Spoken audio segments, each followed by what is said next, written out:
Assalamualaikum warahmatullahi wabarakatuh. Perkenalkan, nama saya Ulfa Derafana, asal dari Suak Pandan, Daya Darul Faizin, umur 18 tahun. Motivasi saya untuk mengikuti lomba ini yaitu ingin membanggakan kedua orang tua saya. Sekian dan terima kasih.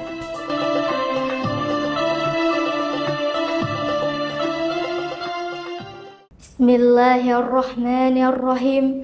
Assalamualaikum warahmatullahi wabarakatuh. Waalaikumsalam warahmatullahi wabarakatuh. Alhamdulillah. Alhamdulillahi rabbil alamin. Wassalatu wassalamu ala asrafil anbiya'i wal mursalin wa ala alihi wa sahbihi ajma'in. Amma ba'du. Dewan Hakim yang arif dan bijaksana dan hadirin yang berbahagia, dalam dunia yang demikian luas dengan jarak antar negara yang amat berjauhan, tidaklah menjadi penghalang bagi kita untuk mengetahui apa yang sedang terjadi di belahan negara lain. Mengapa demikian, hadirin? Karena tersedianya alat elektronik digital saat ini yang mempercepat arus informasi dan komunikasi dalam hitungan detik. Tapi hadirin, perlu kita catat bahwa kecanggihan alat komunikasi itu bisa membawa dampak positif di samping dampak negatif. Contoh yang paling aktual adalah realitas hoax melalui media sosial yang memancing konflik di antara kita. Oleh karena itu, pada kesempatan yang penuh ukhuwah ini, izinkanlah saya menyampaikan syarah Al-Quran dengan judul Pandangan Al-Quran terhadap Realitas Hoax.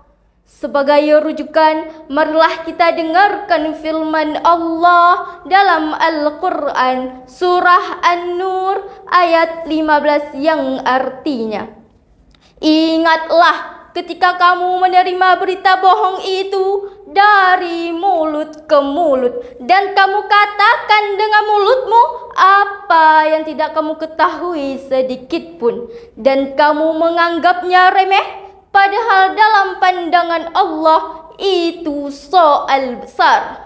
Hadirin yang berbahagia, dalam kitab Al-Mukhtasar fi Tafsiril Qur'anil Karim yang ditulis oleh sejumlah ahli tafsir yang diterbitkan oleh Pusat Tafsir untuk Studi Al-Quran Saudi Arabia, dijelaskan bahwa ayat ini memberi teguran kepada orang-orang muslim yang menyebarkan berita yang tidak jelas kebenarannya. Sebuah survei yang dilakukan oleh masyarakat telematika Indonesia pada tanggal 17 Februari 2022 melaporkan bahwa Indonesia merupakan negara yang sedang menghadapi masalah serius terkait penyebaran berita palsu melalui media sosial, dan hampir 40% isi media sosial itu adalah berita palsu.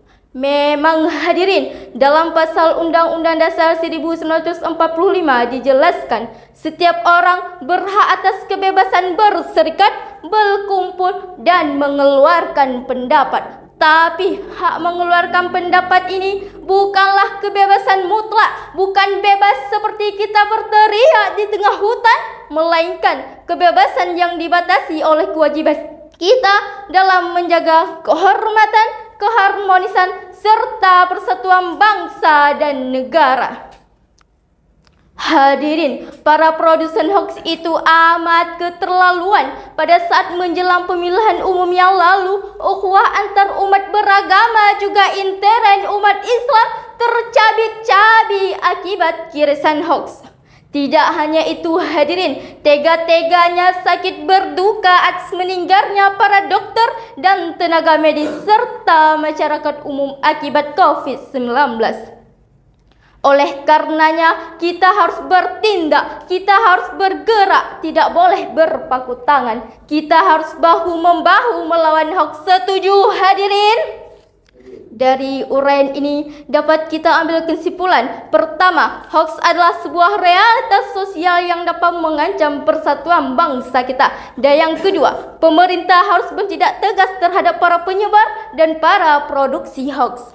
Gadis cantik berselendang sutra, gelanda antingnya berkilauan. Waspadalah berita yang ada, teliti dahulu sebelum disebarkan. Akhir kalam, ihdinas siratal mustaqim. Assalamualaikum warahmatullahi wabarakatuh.